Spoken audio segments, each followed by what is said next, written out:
अस्सलाम वालेकुम। Again crude drugs के पार्ट 2 में भी हमने 5 क्रूड ड्रग्स की आइडेंटिफिकेशन के बारे में जिक्र करना है। तो अभी जो हमारे पास ड्रग नंबर 6 और 7 आ रही हैं, उसमें आप देखेंगे कि ये दोनों गम हैं, अनऑर्गेनाइज्ड ड्रग्स में ये आती हैं, और एक में आपको डार्क कलर नज़र आ रहा है और एक में कंपैरेटिवली लाइट कलर है। जो ये वाली है, इसमें ये है गम अकेशिया, जो कि अकेशिया अरेबिका ट्री से हासिल होती है, और जो दूसरी है हमारे पास ये है गोंद कतीरा, जिसको ट्रैगाकैंथ भी कहते हैं, और इसका जो बोटानिकल नेम है या बायोलॉजिकल सोर्स है दैट इज एस्ट्रोगलस गमिफर। दोनों जो प्लांट्स हैं वो एक ही फैमिली से बिलोंग करते हैं, दैट इज फबेसी। और अगर इनके मेडिसिनल यूजेस के बारे में जिक्र करें तो ये एज आ टैबलेट बाइंडर इनका इस्तेमाल है, एमल्सिफाइंग एजेंट के तौर पे ये यूज़ होते हैं, और इनकी जो एस्ट्रोगलस गमिफर है इसकी कुछ डमल्सन प्रॉपर्टीज़ भी हैं, और ये सस्पेंडिंग एजेंट के तौर पे भी इनका इस्तेमाल किया जाता है। नेक्स्ट ड्रग है हमारे पास सेना, जिसको सना मक्की के नाम से भी जाना जाता है, और केशिया एक्यूटिफोलिया इसका बोटानिकल नेम है। ये फेबेसी फैमिली से इसका ताल्लुक है। पार्ट इसका जो यूज़ होता है, आप देख सकते हैं कि ये ड्राइड लीव्स हैं इसके, और एज आ लेग्जेटिव इसमें प्रॉपर्टीज़ हैं, यानी कॉन्स्टिपेशन के ट्रीटमेंट में इसका इस्तेमाल हो रहा है। क्रूड ड्रग नंबर 9 है हमारे पास, ये कैप्सिकम है, कैप्सिकम एनम इसका बोटानिकल नेम है, और सोलानेसी फैमिली से इसका ताल्लुक है। इसका जो पार्ट यूज़ होता है दैट इज़ ड्राइड फ्रूट है, और अगर मेडिसिनल यूजेस के बारे में हम इसका जिक्र करें तो एंटीस्पाज्मोडिक प्रॉपर्टीज़ हैं इसकी, एज अ स्टिमुलेंट ये यूज़ होता है, और एंटीसेप्टिक प्रॉपर्टीज़ भी इसमें मौजूद हैं।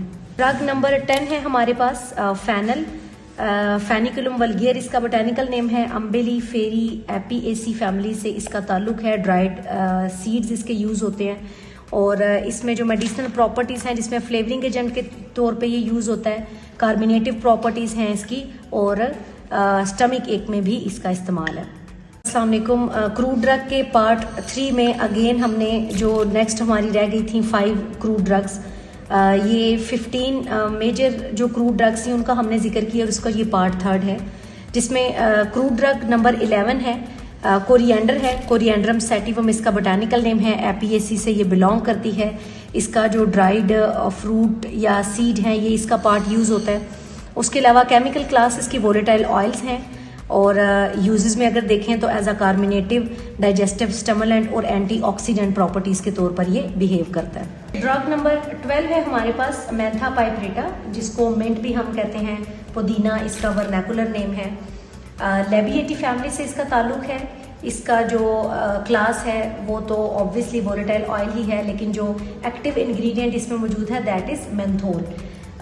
As a flavouring agent, stomach ache, carminative properties हैं इसकी, और ज़्यादातर इसका जो है ना क्रूड ड्रग के तौर पर अगर इस्तेमाल किया जाए तो डिकॉक्शन ही इसका यूज़ होता है, जिसको हम आम लफ्ज़ों में कह सकते हैं कि इसका कहवा वगैरह इस्तेमाल किया जाता है। द नेक्स्ट वन इज़ हमारे पास है दारचीनी, जिसको सिनेमम ज़िलानिकम भी कहते हैं, लॉरेसी फैमिली से इसका ताल्लुक है।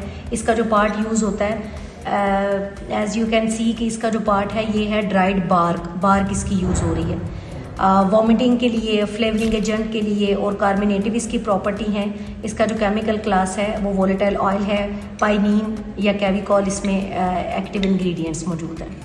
नेक्स्ट ड्रग है हमारे पास इलायची, जिसका जो बोटानिकल नेम है दैट इज़ एलाटेरिया कार्डेमम, जिंजिबरेसी फैमिली से इसका ताल्लुक है।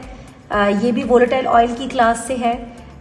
जो मेजर इसमें कॉन्स्टिट्यूएंट्स मौजूद हैं उनकी वोलेटाइल इन नेचर हैं। वो फ्लेवरिंग एजेंट के तौर पे स्टमक एक है, एज अ स्टिमुलेंट ये यूज़ होती है, और इसका जो पार्ट यूज़ हो रहा है वो ड्राइड फ्रूट इसका यूज़ हो रहा है। नेक्स्ट ड्रग है हमारे पास एलोवेरा, इसका जो बोटानिकल नेम है दैट इज़ एलो बार्बाडेंसिस, और एलोवेरा के बारे में ये है कि इसको डॉक्टर प्लांट कहा जाता है। एक रिसर्च के अकॉर्डिंगली मोर देन 50 ऐसे एक्टिव इंग्रेडिएंट्स सिर्फ और सिर्फ एलोवेरा में मौजूद हैं, जो डिफरेंट किस्म की डिजीज़ को क्योर करने के लिए यूज़ होते हैं। इसकी जो फैमिली है दैट इज़ लिलिएसी, और एज आ परगेटिव यूज़ होता है, स्किन डिजीज़ के लिए यूज़ होता है, हेयर टॉनिंग के तौर पे यूज़ होता है, बर्न्स या इस तरह के जो वाउंड्स होंगे या वाउंड ऐसा होगा जो बाय बर्न्स होगा तो उसके लिए भी ये इफ़ेक्टिव है।